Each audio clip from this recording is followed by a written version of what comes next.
എല്ലാവർക്കും നമസ്കാരം. ഞാൻ Nikhil Pattambi, all Kerala painters and contractors അസോസിയേഷന്റെ സംസ്ഥാന കോർഡിനേഷൻ കമ്മിറ്റി ജനറൽ സെക്രട്ടറിയാണ്. കോവിഡ് പ്രതിസന്ധികളാൽ കുറച്ചു നാളത്തേക്കിന് സംഘടന നിർത്തിവച്ചിരുന്ന സംഘടനയുടെ സേവന വിപുലീകരണ പ്രവർത്തനങ്ങളും മെമ്പർഷിപ്പ് ക്യാമ്പയിനും ക്ഷേമനിധി ക്യാമ്പയിനും അടക്കമുള്ള പ്രവർത്തനങ്ങൾ വീണ്ടും പുനരാരംഭിച്ചിരിക്കുന്ന വിവരം ഇതിനോടകം നിങ്ങൾ അറിഞ്ഞിരിക്കുമല്ലോ.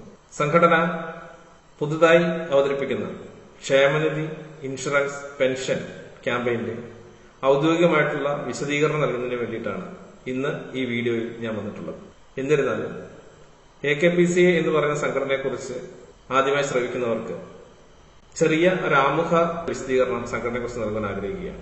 കഴിഞ്ഞ 3.5 വർഷക്കാലമായി കേരളത്തിൽ തിരുവനന്തപുരം മുതൽ കാസർഗോഡ് വരെയുള്ള ജില്ലകളിൽ കൃത്യമായ സ്വാധീനം ചെലുത്തിക്കൊണ്ട് 100 കണക്കിന് വരുന്ന പെയിന്റ് തൊഴിലാളികൾക്കും അവരുടെ കുടുംബാംഗങ്ങൾക്കും പലവിധമായിട്ടുള്ള സേവന പ്രവർത്തനങ്ങൾ നടത്തി മുൻപോട്ട് വരുന്ന സംഘടനയാണ് AKPCA.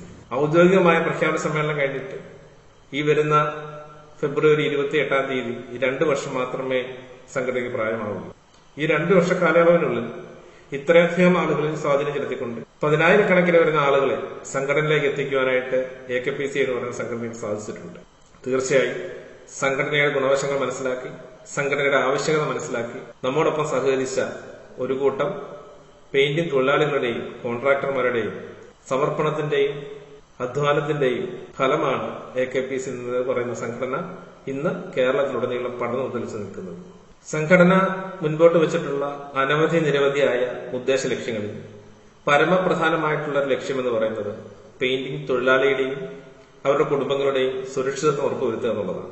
അത്തരത്തിൽ പെയിന്റിംഗ് തൊഴിലാളിയുടെ സുരക്ഷിതത്വം ഉറപ്പുവരുത്തുന്നതിന് വേണ്ടിയിട്ട് സംഘടന തുടക്കത്തിൽ മുൻപോട്ട് വെച്ച പ്രധാനപ്പെട്ട ഒരു നിർദ്ദേശമായിരുന്നു എല്ലാവരും അപകട ഇൻഷുറൻസ് എടുക്കുക എന്നുള്ളത്. 5 ലക്ഷം രൂപ വരുന്ന അപകട ഇൻഷുറൻസ് വളരെ ചുരുങ്ങിയ ഒരു പ്രീമിയത്തിൽ ആ സമയത്ത് അംഗത്വം എടുത്തിട്ടുള്ള എല്ലാ ആളുകളെ കൊണ്ട് നമ്മൾ എടുപ്പിച്ചിട്ടുണ്ടായിരുന്നു. എന്നാൽ ഇന്ന് ഇൻഷുറൻസ് മാത്രമായിട്ട് എടുക്കുന്നതിന് പകരമായി ക്ഷേമനിധി അംഗത്വവും പെൻഷനും ഇൻഷുറൻസും കൂടി ഒരുമിച്ചൊരു പാക്കേജായി ലഭിക്കുന്ന രീതിയിൽ ക്ഷേമനിധി ക്യാമ്പയിനാണ് സംഘടന നടത്തിവരുന്നത്. ലോകമെങ്ങും അലയടിച്ചുകൊണ്ട് നിൽക്കുന്ന കോവിഡ് എന്ന മഹാമാരിയുടെ അതിപ്രസരം നമ്മുടെ നാട്ടിലുണ്ടായതിനെ തുടർന്ന് വിവിധ സർക്കാർ ഏജൻസികളും ആരോഗ്യ പ്രവർത്തകരും നൽകിയ നിർദ്ദേശങ്ങൾ അതേപടി അനുസരിച്ചുകൊണ്ട് സംഘടനയുടെ സേവന വിപുലീകരണ പ്രവർത്തനങ്ങൾ കഴിഞ്ഞ കുറച്ച് മാസങ്ങളായി നമ്മൾ നിർത്തിവച്ചിരിക്കുകയാണ്. കോവിഡ് പ്രതിസന്ധികളാൽ നിർത്തിവച്ചിരുന്ന സംഘടനയുടെ സേവന വിപുലീകരണ പ്രവർത്തനങ്ങൾ വീണ്ടും നമ്മൾ പുനരാരംഭിച്ചിരിക്കുകയാണ്.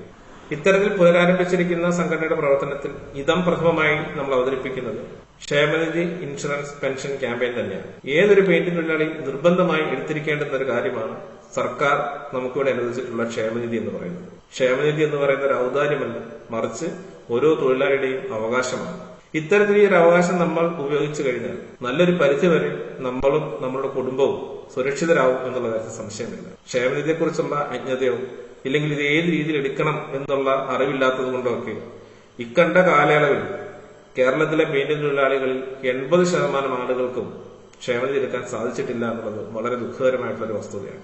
നിങ്ങളിൽ ചിലരെങ്കിലും വിവിധ ട്രേഡ് യൂണിയനുകൾ വഴിയോ നിങ്ങൾ വിശ്വസിക്കുന്ന രാഷ്ട്രീയ സംഘടനകൾ വഴിയോ ഒക്കെ ക്ഷേമനിധിയിൽ അംഗത്വം എടുത്തിട്ടുണ്ടാവും. തീർച്ചയായിട്ടും അത് വളരെ നല്ല കാര്യമാണ്. തുടർന്നും നിങ്ങൾ വിശ്വസിക്കുന്ന അല്ലെങ്കിൽ എടുത്തു വന്ന ആ രീതിയിൽ തന്നെ ക്ഷേമനിധി മുൻപോട്ട് കൊണ്ടുപോകാൻ നമ്മൾ അഭ്യർത്ഥിക്കുകയാണ്.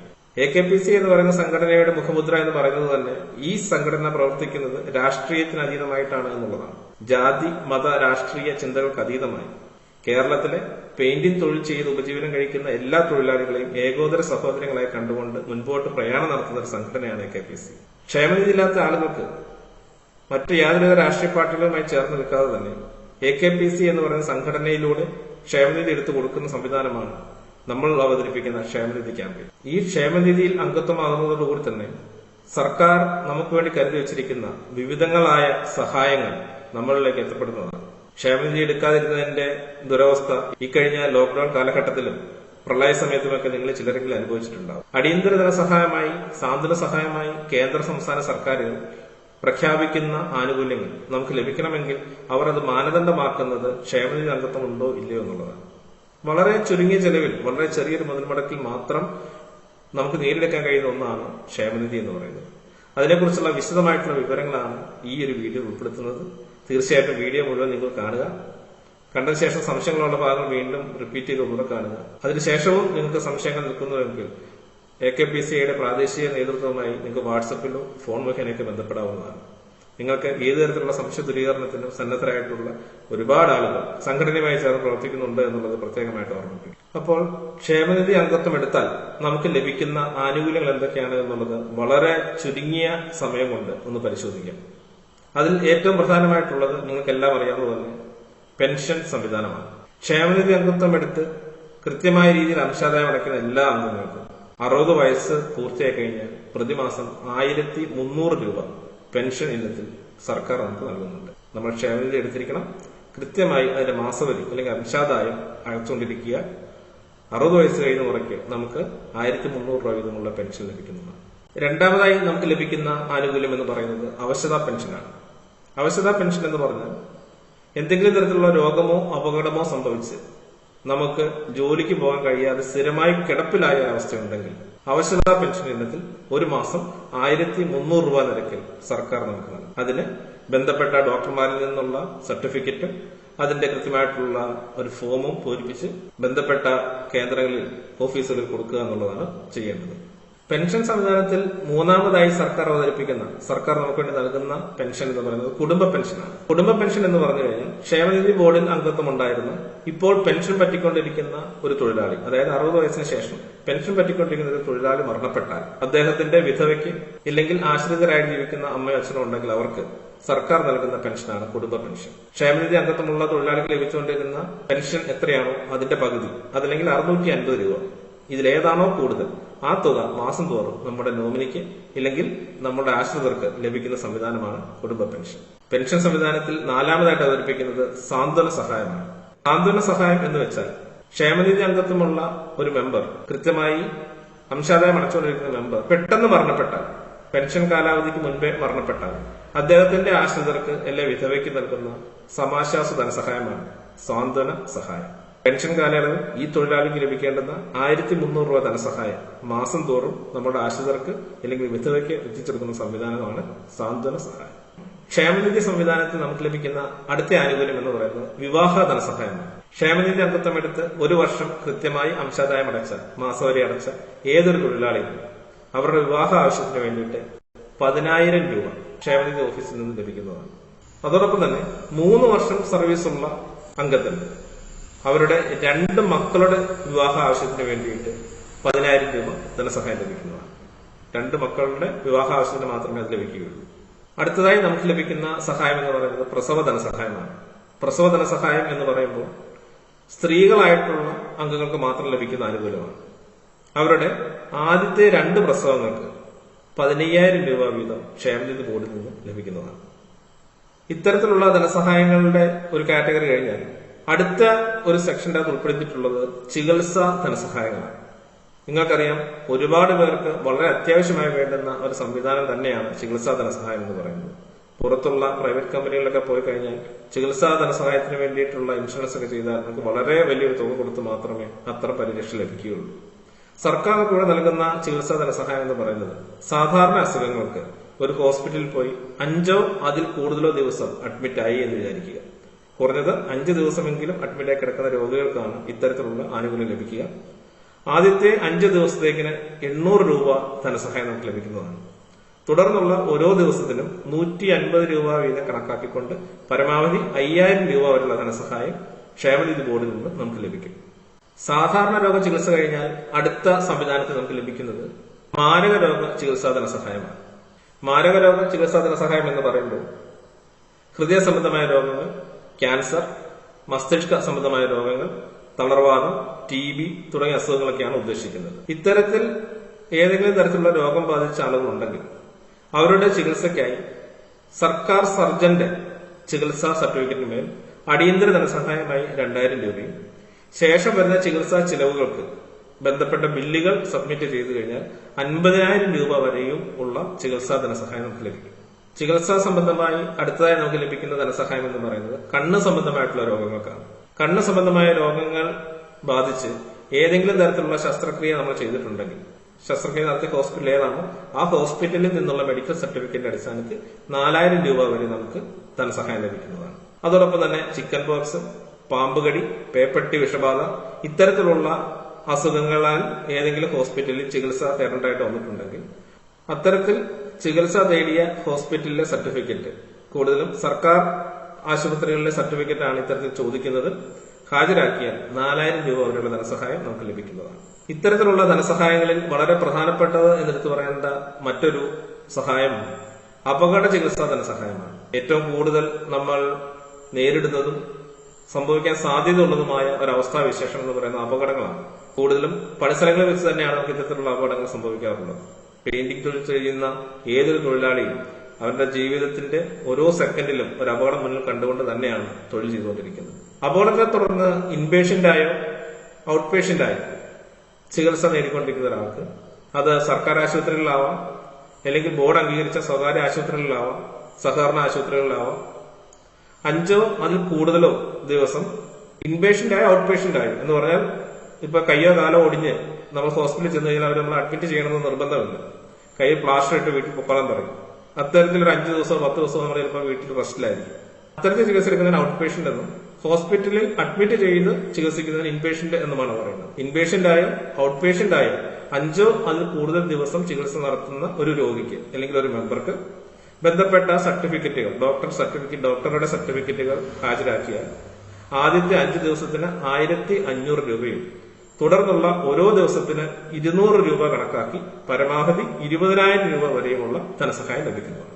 ഞാൻ നേരത്തെ സൂചിപ്പിച്ചു, ഇത്തരത്തിലൊരു ഇൻഷുറൻസ് പുറത്തുനിന്ന് നമ്മൾ എടുക്കണമെന്നുണ്ടെങ്കിൽ നമുക്ക് വളരെ ഭീമമായ ഒരു തുക വർഷാവർഷം അടക്കേണ്ടതായിട്ട് വരും. ഇത് സർക്കാർ ക്ഷേമനിധിക്കകത്ത് നമുക്ക് കിട്ടുന്ന പ്രധാനപ്പെട്ട ഒരു ആനുകൂല്യമാണ് അപകട ചികിത്സാ ധനസഹായം എന്ന് പറയുന്നത്. 20,000 രൂപ വരെയുള്ള അപകട ചികിത്സാ ധനസഹായം നമുക്ക് ലഭിക്കുന്നതാണ്. ചെറിയ രീതിയിലുള്ള അപകടങ്ങൾക്കാണ് നമ്മൾ ഇത്തരത്തിലുള്ള അപകട ചികിത്സാ ധനസഹായം 20,000 രൂപ നമുക്ക് ലഭിക്കുക. ഒരുപാട് പെയിന്റിംഗ് സുഹൃത്തുക്കൾ അപകടത്തെ തുടർന്ന് നട്ടലിന് ക്ഷതം പറ്റിയും വാരിയലിന് ക്ഷതം പറ്റിയുമൊക്കെ സ്ഥിരമായി കിടപ്പിലാകുന്ന അവസ്ഥ നമ്മൾ കണ്ടുകൊണ്ടിരിക്കുന്നുണ്ട്. ഒരുപാട് ആളുകൾക്ക് സംഘടന മുഖേന നമ്മളാൽ കഴിയുന്ന രീതിയിലുള്ള ധനസഹായങ്ങളും സാങ്കേതിക സഹായങ്ങളൊക്കെ നമ്മൾ എത്തിച്ചു കൊടുത്തിട്ടുമുണ്ട്. ഇത്തരത്തിൽ ഒരു അപകടമുണ്ടായി തൊഴിലൊന്നും പോകാൻ സാധിക്കാത്ത രീതിയിൽ പൂർണ്ണ അവശത അനുഭവിക്കുന്ന തൊഴിലാളികൾക്ക് അത് 100% ഇദ്ദേഹം അവശത അനുഭവിക്കുന്നതെന്നുള്ള ഡോക്ടറുടെ സർട്ടിഫിക്കറ്റോട് കൂടി തന്നെ നമ്മൾ അപേക്ഷിച്ചാൽ 1 ലക്ഷം രൂപ വരെയുള്ള ധനസഹായം സർക്കാർ നൽകുന്നതാണ്. ഇത്തരത്തിലുള്ള അപകട ധനസഹായങ്ങളും ചികിത്സാ ധനസഹായങ്ങളും കഴിഞ്ഞാൽ സർക്കാർ നമുക്ക് നൽകുന്ന, സർക്കാർ ക്ഷേമനിധി ബോർഡ് നമുക്ക് നൽകുന്ന മറ്റ് ആനുകൂല്യങ്ങൾ എന്ന് പറയുന്നത് നമ്മളുടെ കുട്ടികൾക്ക് പഠിക്കുന്നതിന് വേണ്ടിയിട്ടുള്ള അവസരങ്ങളാണ്, അല്ലെങ്കിൽ നമ്മളുടെ കുട്ടികളുടെ പഠനത്തെ പ്രോത്സാഹിപ്പിക്കുന്നതിന് വേണ്ടിയിട്ടുള്ള സംവിധാനങ്ങളാണ്. അതിലേറ്റവും പ്രധാനപ്പെട്ടത് SSLC ധനസഹായമാണ്. ക്ഷേമനിധി ബോർഡിൽ 1 വർഷം സർവീസ് പൂർത്തിയാക്കിയ അംഗങ്ങളുടെ മക്കൾക്ക് SSLC പഠന സഹായമായി 1000 രൂപ വീതം ക്ഷേമനിധി ബോർഡ് നൽകുന്നുണ്ട്. പഠന പ്രോത്സാഹനത്തിന്റെ ഭാഗമായി ക്ഷേമനിധി ബോർഡ് നൽകുന്ന ധനസഹായങ്ങളിൽ അടുത്തത് ക്യാഷ് അവാർഡ് അല്ലെങ്കിൽ സ്കോളർഷിപ്പ് ഇവയാണ്. സ്കോളർഷിപ്പ് എന്ന് പറയുന്നത് പഠനത്തിൽ കൂടുതൽ മികവ് പുലർത്തുന്ന കുട്ടികൾക്ക് നൽകുന്ന പ്രോത്സാഹന സമ്മാനമാണ്. വിവിധ സർക്കാരുകൾ മാറി മാറി വരുമ്പോൾ പലവിധമായ മാറ്റങ്ങളും ഏറ്റക്കുറച്ചിലുകളും ഈ പറഞ്ഞ സംവിധാനത്തിലൊക്കെ വരാം. എങ്കിലും നിലവിൽ ഹയർ സ്റ്റഡീസിന് പോകുന്ന കുട്ടികൾക്ക് അവരുടെ പഠന മികവിനെ അടിസ്ഥാനമാക്കിക്കൊണ്ട് 3000 രൂപ വീതം വരുന്ന സ്കോളർഷിപ്പുകൾ ക്ഷേമനിധി ബോർഡ് നൽകുന്നുണ്ട്. അത് ഓരോ ജില്ലകൾ കേന്ദ്രീകരിച്ച് കൂടുതൽ കഴിവ് തെളിയിക്കുന്ന കുട്ടികൾക്കായിരിക്കും ലഭിക്കുക എന്നുള്ളത് പ്രത്യേകമായിട്ട് ഓർമ്മിക്കുക. തുടർ വിദ്യാഭ്യാസത്തിന്റെ ഭാഗമായി മെഡിക്കൽ എഞ്ചിനീയറിംഗ് എൻട്രൻസ് കോച്ചുകൾക്ക് പോകുന്നതിന് വേണ്ടി നൽകുന്ന സഹായമാണ് അടുത്തത്. ക്ഷേമനിധി ബോർഡിൽ 3 വർഷം സർവീസ് പൂർത്തിയാക്കിയ അംഗങ്ങളുടെ മക്കൾക്ക് മെഡിക്കൽ എഞ്ചിനീയറിംഗ് കോഴ്സുകൾക്ക് പോകുന്നതിന് വേണ്ടിയിട്ടുള്ള എൻട്രൻസ് കോച്ചിങ്ങിന്റെ ഫീസ് ഇനത്തിൽ 5000 രൂപ ധനസഹായം ക്ഷേമനിധി ബോർഡ് നൽകുന്നുണ്ട്.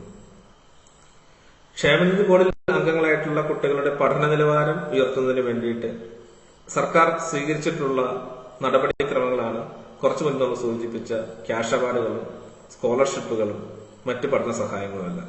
അടുത്ത ഒരു വിഭാഗത്തിൽ ക്ഷേമനിധി ബോർഡ് നമുക്ക് നൽകുന്ന ആനുകൂല്യങ്ങൾ എന്ന് പറയുന്നത് മരണാനന്തര ധനസഹായങ്ങളാണ്. ക്ഷേമനിധി ബോർഡിൽ അംഗത്വം എടുത്ത് കൃത്യമായി അംശാദായം അടച്ചുകൊണ്ടിരിക്കുന്ന ഒരു തൊഴിലാളി സാധാരണ രോഗങ്ങളാൽ മരണപ്പെട്ടാൽ അടിയന്തര ധനസഹായമായി 50,000 രൂപ അദ്ദേഹത്തിന്റെ നോമിനിക്ക് ഇല്ലെങ്കിൽ ആശ്രിതർക്ക് ക്ഷേമനിധി ബോർഡ് നൽകുന്നതാണ്. അതേപോലെ തന്നെ ഇത്തരത്തിൽ തൊഴിലാളികൾ മരണപ്പെടുന്നത് തൊഴിൽ സ്ഥലത്ത് വെച്ചുള്ള ഒരു അപകടത്തെ തുടർന്നാണ് എങ്കിൽ അദ്ദേഹത്തിന്റെ നോമിനിക്ക് അല്ലെങ്കിൽ ആശ്രിതർക്ക് 4 ലക്ഷം രൂപ വരുന്ന ധനസഹായം ക്ഷേമനിധി ബോർഡ് നൽകുന്നുണ്ട്.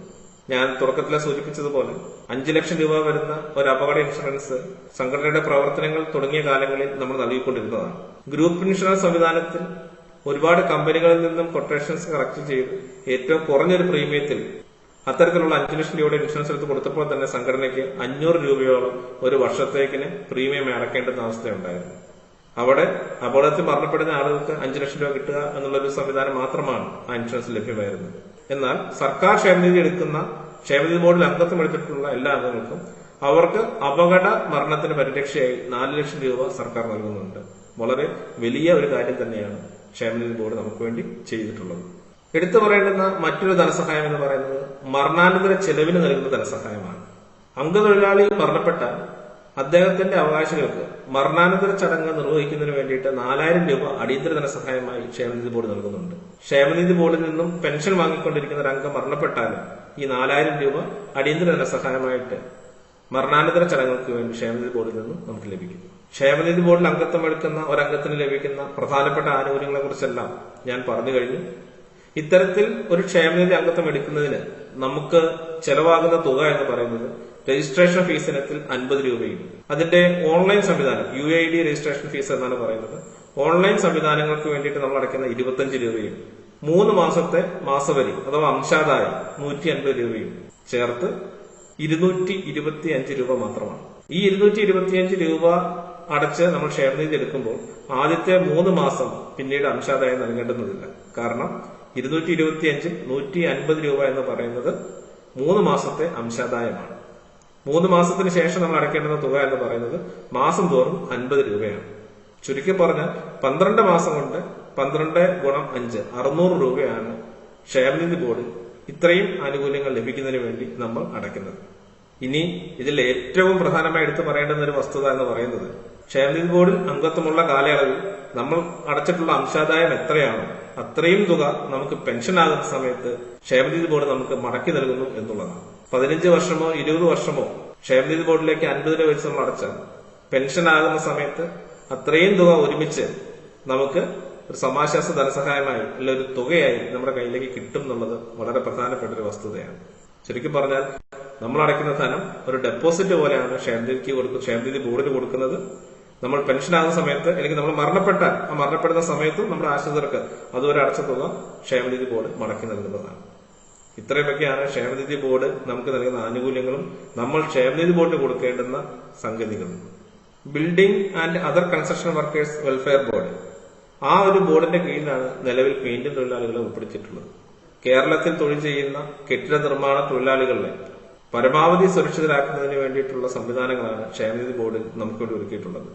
തീർച്ചയായിട്ടും ഇതിനെക്കുറിച്ച് നമ്മൾ അറിയാതെ പോകരുത്, ഇത് നമ്മൾ എടുക്കാതെയും പോകരുത്.